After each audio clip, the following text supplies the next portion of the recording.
What's happening? It's just funny. There's just kids running up and down the sidewalk. It's so cute. Oh, it's summer. They're running around. Oh, hey, we're live. Whoopsie. Yep. All right. Welcome to Chiropractic is Sexy. I am Dr. Paula Ruffin.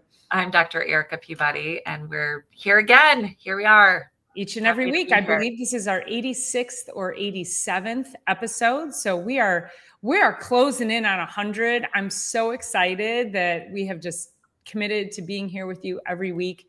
And just want to, welcome you in. If you're here every week with us, we are super grateful. And if you are new to our channel, please subscribe. And we would love to hear from you in the comments, all of you, and get your thoughts on what we have going on here, what we're talking about, and what you want to hear, because our goal is to always be bringing information that is going to bring more value to your life. So we definitely want to know what you want to hear about, but we are always going to be talking about what we want to talk about. So thank you for the feedback always and your comments. And I see Silly Lily's with us. Lily in the house. Thank you so much for being here. So today's topic, we're talking about pay now or pay later. And we have been kind of helicoptering around this subject. We've been peppering it into many of our shows over the past few weeks. And so we're actually going to dedicate this show to what does that ultimately mean? And I know Dr. Erica has mentioned about costs of not just healthcare, but costs of like assisted living and moving into those types of facilities. And so our goal is to really help instill in you what it means to spend a few more dollars today to save you from spending more money later. However, some really interesting statistics might even impact you even more. And this is about life expectancy. So in 2021, the life expectancy dropped to 76.4 years of age. It's the lowest since 1996. In fact, if you think about it, it's a generation of people that will not live as long as their previous generation. So how does that happen in one generation? We lose so many years to just overall life expectancy. And 76 years old is not old. So what do we need to do to push that? Now, looking at what group of people, there's a report from Blue Cross Blue Shield, and they showed that millennials have earlier onset of chronic conditions, including cardiovascular disease, type 2 diabetes, obesity, and depression. And it's those diseases that are actually contributing to shorter lifespans, in addition to the obesity epidemic that we have. So we have so many different contributing factors to this. And this is why we need to start impacting not just eating healthy and all of the things that we talk about, but you're not going to live as long. So if you want to live longer and healthier, not with a chronic disease, then you need to be here each and every week listening to what we have to say. So the amount of money that you could be spending is dramatically different. And so we're going to, of course, be dropping our stories, and I'm going to be peppering in some stats with regards to what you could spend today that might seem like a lot, but how that could equate to dollars later. So that's awesome. That guy, I've talked about him a number of times because he's the one that we had talked about a bunch of different times. But one of the alarming things is he's going to move out of his place by the end of June. He's in not an assisted living place, but it's a facility where there's assisted living that all you have to do is just switch basically the tab on your door and you have a facility there, like they're ready and the waiting. So $4,400 a month he's paying right now to just be in the facility that is potentially going to lead to assisted living. And the assisted living price is $6,000 to $6,400, something like that a month. So that's where this kind of all started. But he came in today, which I just love this guy. First of all, he pulls up he's like, "Hey doc, want to see this?" And he pulls up his shirt like this. He's got a t-shirt on that says "The Myth, the Legend." I love it. And he said, "Hey, we need to have a serious conversation this week." And I've grown to learn with this particular guy and some of the other ones too. When they say that, oftentimes it's actually good news. He said, I've been packing up my apartment. I've been doing all of this stuff. And on Monday night, he comes twice a week right now. Monday night, he's like, I felt great. And he's like, I went to sleep pain free. And then he said, I actually woke up the next day after packing all those boxes. And he's like, you know those times when you get injured and you wake up in the morning, you're like, okay, how's everyone doing today? Like, especially when you're just not feeling good for so long. And he's like, I have been pain free all this week. And he said, he looks at me, I have an itty bitty bit of pain today. And I'm like, I'm so happy for you. And he said, whatever you did last time, he said, you seemed extra rough. I'm like, it's not even what's going on. What's really going on is you're building the internal resilience of your body. And you've now teetered over the point where if we look at the spectrum, there's a center spot where we're no longer symptomatic. And then the medical field wants to work symptoms back, but we work symptoms all the way through this, but we go this way. We go beyond and we start to build internal resilience. So I love that guy. I love that he's on Thursdays. I just love it. Mondays and Thursdays. I mean, I'm only here 3 days a week. So the probability of him showing up on my days is very high. But anyways, we have to have I love it. I love it. And when you can create that light bulb for anyone at any age. Mm-hmm. And as far as assisted living goes, now the one thing is there are a lot of facilities being created today that they are becoming community living spaces, if you will. So there are some places even here down the road, which I just freaking love. It's more of like homes or condos. And it would be nothing more than like renting an apartment, but then they have all of the amenities as well as all the social interaction. Now, as we get older, the lack of social interaction can really affect us mentally. And so being in an assisted living facility, now, personally, I would not want to be in an assisted living facility. I would like to live in an environment where it's active people who are particularly around my age, that we're all like doing stuff together. And I mean, let's just bring up for a minute. We were spending last weekend with our dear friend, Dr. Anna Saylor, and another good friend of ours, Jen Bondi, all us chiropractic women. We went to Anna's place over on the water in the thumb of Michigan. And Anna's mother lives next door. Honestly, the stories she tells and her energy and her mental state and capacity and this vibrancy that is just oozing from this woman, I don't think I could keep up with her at my age. 20 years ago, she is telling stories about things that her and her friends have been doing for decades. And it's amazing. But what she has is a strong social network and a strong sense of community.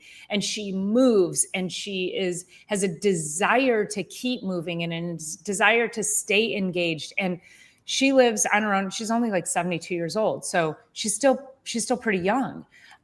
So not saying that, she has created a world outside of her beautiful home on the water that still gives her all of that, the things that help with longevity and that engagement and that activity and that social interaction. I think that is just key, that wherever you are, you have to have that. You can't just expect to go. And a lot of people do this. They'll go into an assisted living facility. They pay an exorbitant amount of money and then they never come out of their room. Mm-hmm. And that is just, that's just your death wish at that point.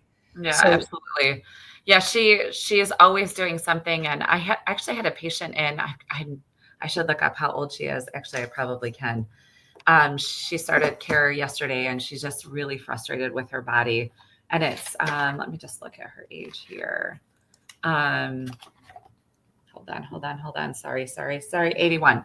So she is brand new. She's never been adjusted before, which I do encourage you. Do not wait until your 6th, 7th, or 8th decade to start getting adjusted. Get adjusted now. And I do want to we've been talking a lot about assisted living and growing older. And all of that. But she is like, I'm just really, really frustrated with my body. It's not doing what I want it to do. And she's got double hip replacements. She's had multiple surgeries. She was born with spina bifida. She has multiple surgeries on her left foot. Her left leg is not nearly as strong as her right. And so I was talking to her and she said, you know what? The one thing that I know is that I need to not stop. Like I need to keep going. I need my body to keep going. She said, I'll just walk around the store and I'm so uncomfortable. I have to sit down. I'm like, sit down, take a couple of deep breaths, then get going again. She's like, I'm just really frustrated. I used to climb mountains. I used to do all of these things. And I'm like, yeah, it's awesome. And am I going to get her pain-free? I mean, she's got osteoporosis. She's got a lot of things going, but this is what I said. I'm like, our goal, and that's what we're really talking about in the longevity, is to increase your ability to live independently for as long into your life as possible. You want to start getting chiropractic care now. Also, that's the reason why. Plus, you got to eat right and do all the things. But that social connection, and she's like, I can't not. She's like, as much as I want to wake up and I just don't want to move my body. She's like, that's the one thing I know. I've got to get out. I've got to get going with my husband. I've got to get going with friends and whatever, and make my plans happen, because otherwise, if we stop moving, apply to everybody in life, we start to rust. People say rest. I'm like, no, rust.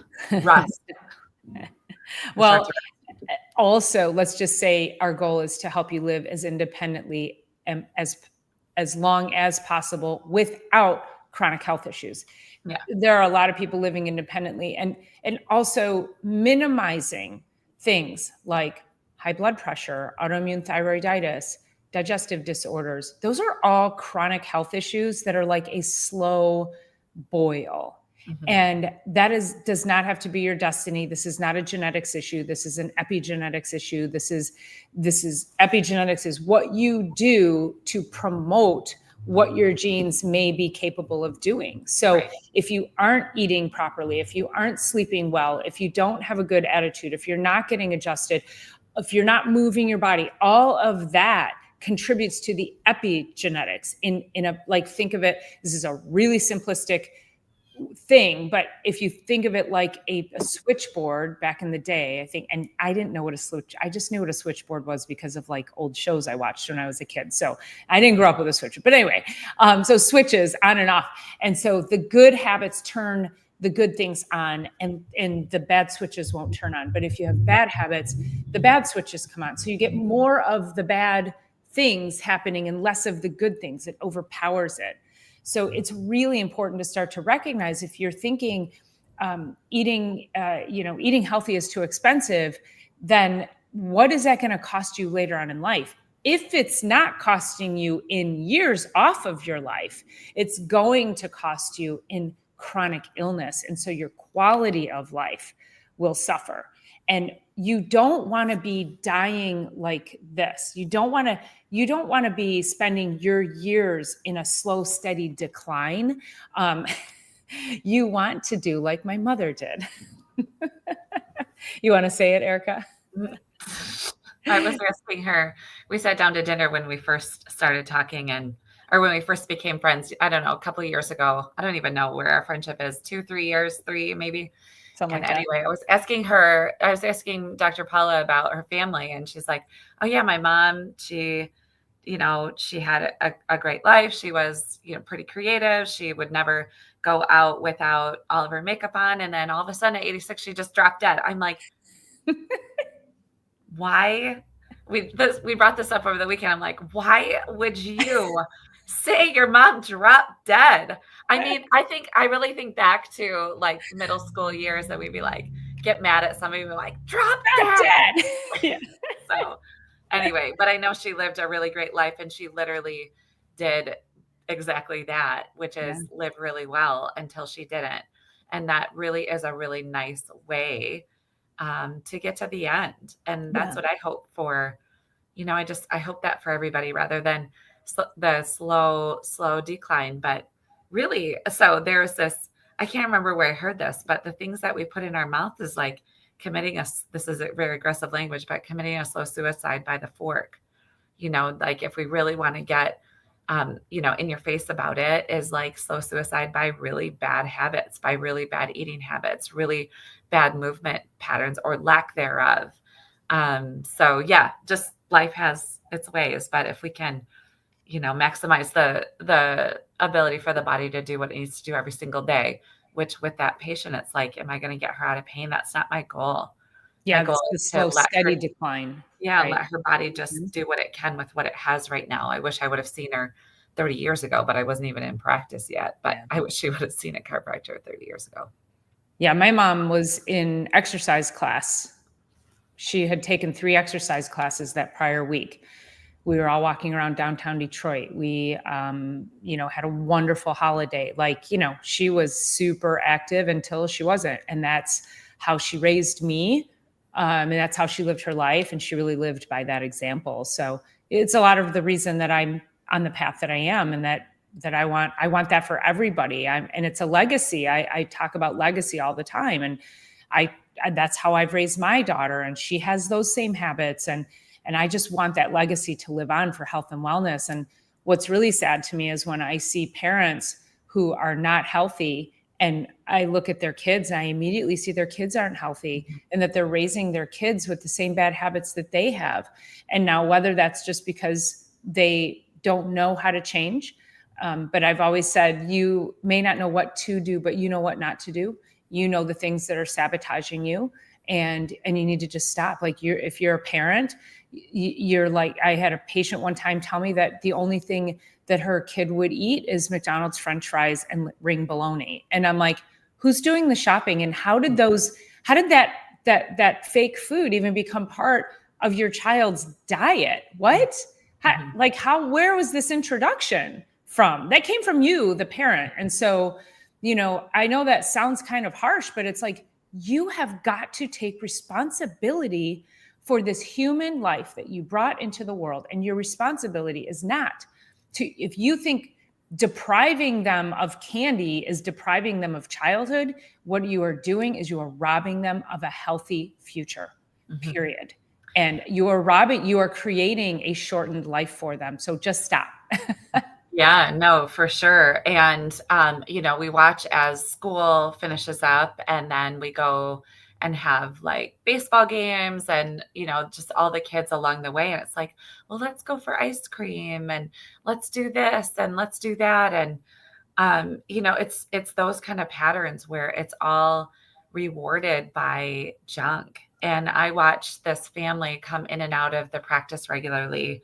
And these, the children inside of the family are incredibly dysregulated, like incredibly dysregulated.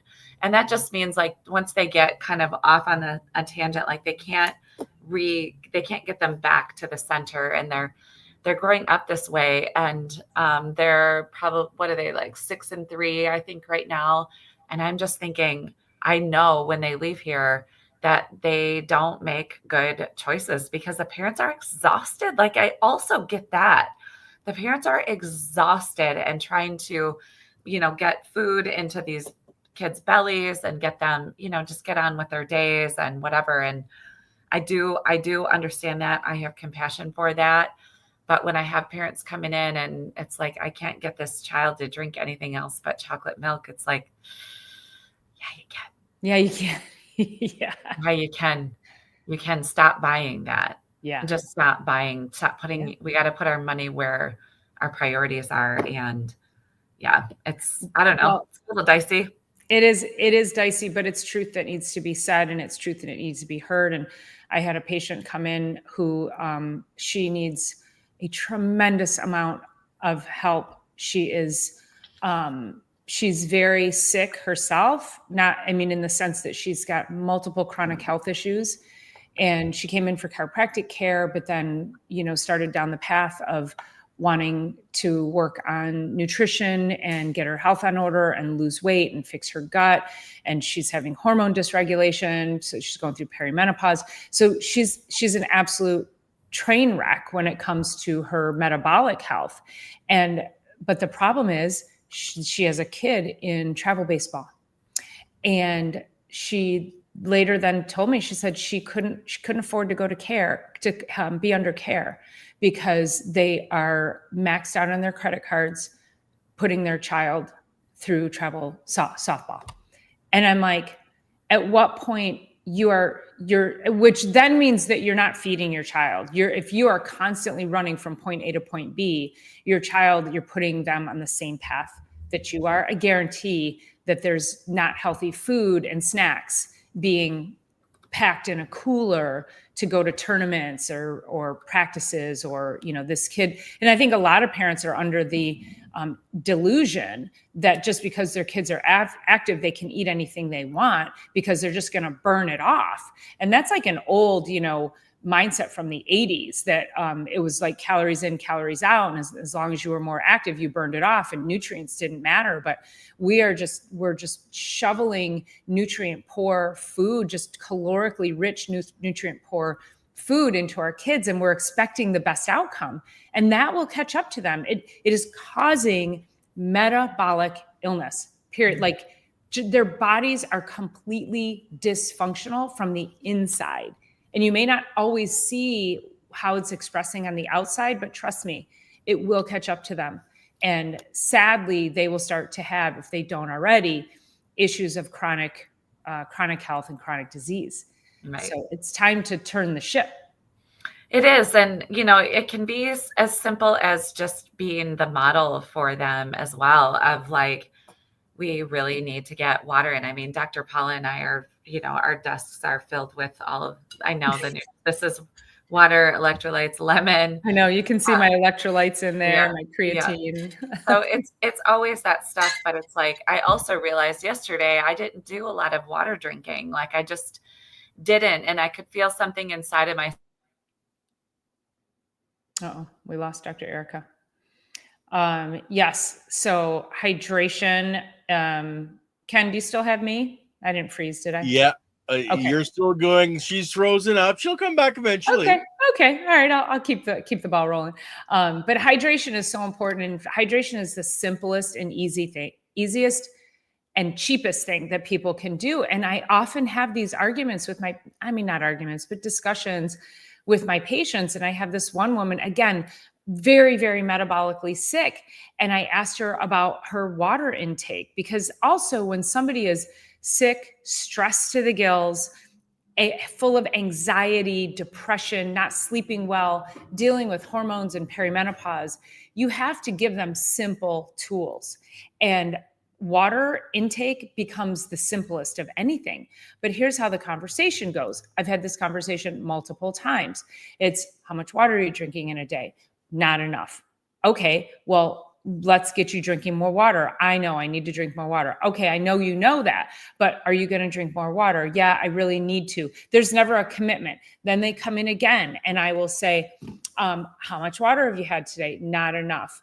Okay, well, we need to get more water in. And then it'll go on like that. And then I'll say, you realize it's the easiest and simplest and cheapest thing you can do. Yeah, I know. Okay, if you know, why don't you do it? And then the answer is always, yeah, I know. I'm like, don't say I know to the fact that you know you should be doing it. Like it's maddening to me, because for whatever reason, people stand in their own way of the simplest things they should be doing. And again, this woman's like mid 50s. And I'm like she's my age. And I'm thinking, holy crap, there are decades being taken off of her life because of her lifestyle habits. And all I want her to do is drink a little bit of water. I had a woman tell me one time, she said, I was trying to help her again, just trying to get those move the needle moving a little bit. And she says, you're asking a lot. And I said, I'm asking a lot to ask you to drink more water. And she's like, yeah, that's a lot. That's a lot to ask. And I go, I finally at that point, I said, there's nothing I can do to help you. Nothing, not even chiropractic. Because if you're not willing to put proper hydration and proper nutrients into your system, again, if you can't do the simplest of things, your nervous system is going to be overriding my adjustments. Your adjustments will not hold. And I'm basically just taking your money at that point. It just becomes a very expensive Band-Aid. And so the goal of chiropractic and the goal of pay now or pay later is, what are the few things that you can spend a little bit of money on today that are going to make a long-term impact for you so that you don't end up paying, if we look at, just pulling up some other statistics here, but so the average yearly prescription drug burden per person in America is $1,100 a year per person. They will spend that on drugs. That's prescription drugs. That doesn't even include the over-the-counter stuff. I think $1,100, holy moly, that's a lot of money. I mean, I would take that. I would put that into a gym membership. I would come to the chiropractor. But then if you add in things like doctor's visits, emergency room visits, surgeries, scans, your over-the-counter drugs, if we compare that to just eating healthy each day, so there statistically, it's about $1.50 more a day to keep you out of the processed food pitfalls and start to eat things that are more healthy that are going to serve you. So that's like $550 a year versus $1,100 a year. And of course, that's an average. That means people are paying way more than that. And I know I've had patients who pay, $2,000, $3,000, $4,000, $5,000 a month on medications. It's just not necessary. And we have to wake up before we get to like what has happened that you went from 0 medications to $5,000 a month in medications? What happened in that timeline that you didn't stop and question it, that you weren't offered something better for your health and your life? And I just feel like it's destruction by medicine. I'll just say that, because medicine is not they're not offering lifestyle tips, medication, education, nutrition, nothing. They don't get that kind of training. So you have to come to the chiropractor, which oftentimes you're told, don't go to the chiropractor, they'll kill you, or they're quacks, or they're kooks. And yet we're the ones getting people healthy and well and getting them to wake up and start to invest more in their health and their life and their longevity. Yeah, I mean, I missed a good portion of that, but I know exactly what you're talking about. And just that, for instance, as I had a patient and he's been under care for 2.5 weeks right now, and he's in a lot of pain only at night. So they gave him a muscle relaxer, and I said, "Is it helping?" And he said, "No." And I said, "Then let's go ahead and stop taking it." Right. But people they don't even take their own intuitive hits of, this isn't helping. The doc prescribed it, so let me just keep putting this into the body. And it's one of the mindsets that it really, really has to shift. It's got to shift, and we got to change what we're doing and change our approach to all of it. Yes, he's taking the muscle relaxer and he's also getting adjusted. Not that it goes hand in hand, because he takes it at night and gets adjusted. Obviously, I'm not adjusting him at night, it's during the day, but it's like also he's doing that. So I'm grateful for that. So I have to meet him where he's at and say, let's do a little bit of logic here, without saying that exactly. Let's do a little bit of logic here. If something that you're taking is interfering with your body's ability, for your liver, for all of your, it's changing your chemistry of your body, but it's also not helping your systems, we need to really, really question that. So anyway, it's helping people meet them where they are, and then leading them down a path that they didn't know that the chiropractic office was the place that they wanted to be. They didn't exactly know that up front until they get started with us because of one thing, and then so many other things start to improve, continue to improve. They then send their family and friends and all of that. We can't just be blindly led down this prescription drug path that isn't doing the job, it isn't helping. It also, in saying that, if you took a prescription drug that was helping, it would help like that. But that just masks everything. It doesn't really get to the bottom of the cause, which that's what we're really doing, and why it takes time and repetition with us. It takes time and repetition. I had a patient come in this morning, and she says, I'm having this low level headache, and she's pointing right here. And that's kind of like migraine, and she says, I'm having this low level headache. And I said, rate it for me. She says, it's like a 2 or a 3, and it's really annoying. And yesterday she took like a Tylenol based something. And then she said, and about an hour ago, I took a sinus something or other, you know. And I said, well, first of all, if you're coming here, please don't take that. I need to know like what I'm working with. I need to know what your true level of pain and discomfort is. And I need to know how you're going to respond after the adjustment without having that level of interference. But the other interesting thing she said, and she's only been able to come like once or twice a week, and just because of her schedule, and she's only been coming for like 3 weeks. And she says, this has been going on for weeks. I think it's the adjustment. And I was like, I said, have you looked outside at the air quality? Right. And she goes, oh, I didn't even think about that. And I go, yeah. Everybody who has sinus problems, headaches, any kind of chronic issues, even sleep, are more affected by the air quality now with the smoke from the wildfires. And then anybody who doesn't have that stuff is showing up with those types of problems.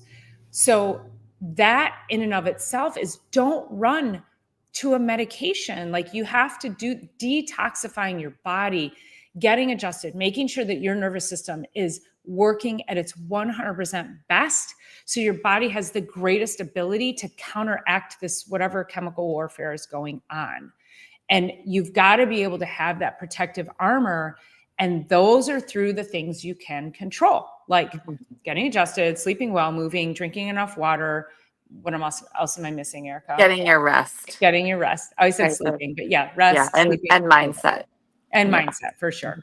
So yeah, especially when we can't control what's happening in our environment right now, that's the most important thing. It's like, I can't control that they were spraying for gypsy moths when I was 8 weeks pregnant, but I can control the food that I eat, and I can control the amount of water that I'm taking in, and my sleep patterns. And so that's what makes it even more important to be able to hyper focus on your life. What is the bubble that you need to be working within to make sure that you're not exposing yourself to those chronic issues? And taking things like over-the-counter pain medications and sinus medications do nothing but damage your gut, which is like 90% of your nervous system. So we have to be protective. We say this all the time. Just because you walk into a store and buy it off a shelf does not make it safe. Yeah. And I think you mentioned, Erica, like the blindness of just taking the drug because your doctor told you. I don't know if the shift is happening. I feel like it might be, but my parents' generation was the generation that you didn't question the doctor. You did everything the doctor said. And I do see that in my population of patients. The older patients they're still handcuffed to every word their medical doctor says, and they will not question it because they're afraid to question the doctor. Yeah, it's okay to do that.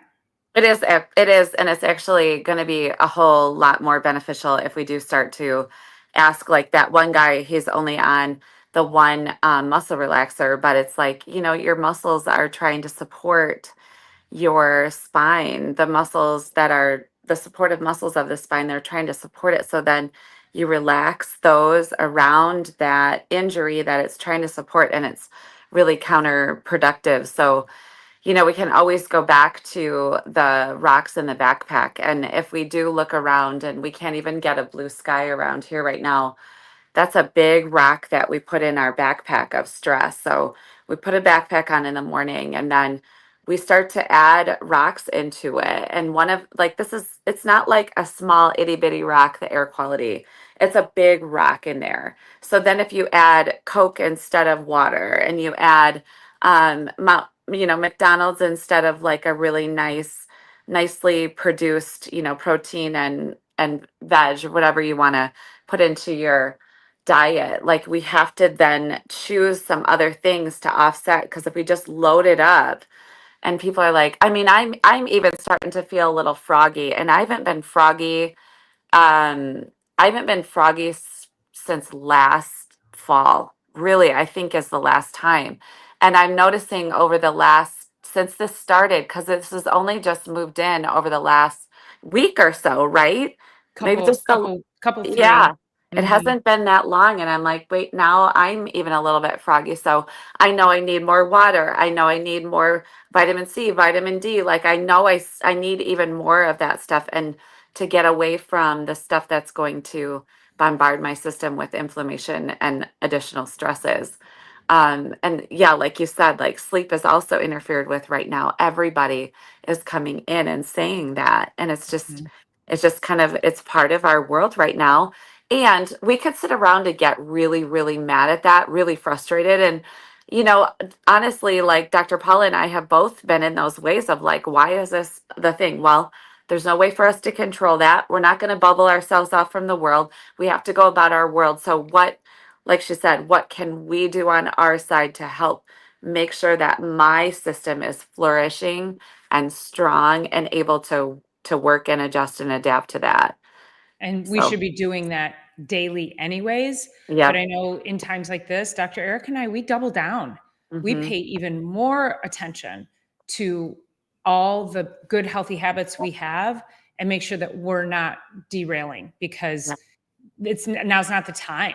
We Mhm. don't have as much flexibility in our metabolic state to be, especially when all this is in the air. Like we don't know what's in the air. I mean, yes, it's smoke, but what's actually burning and what's being picked up and what's falling on us and what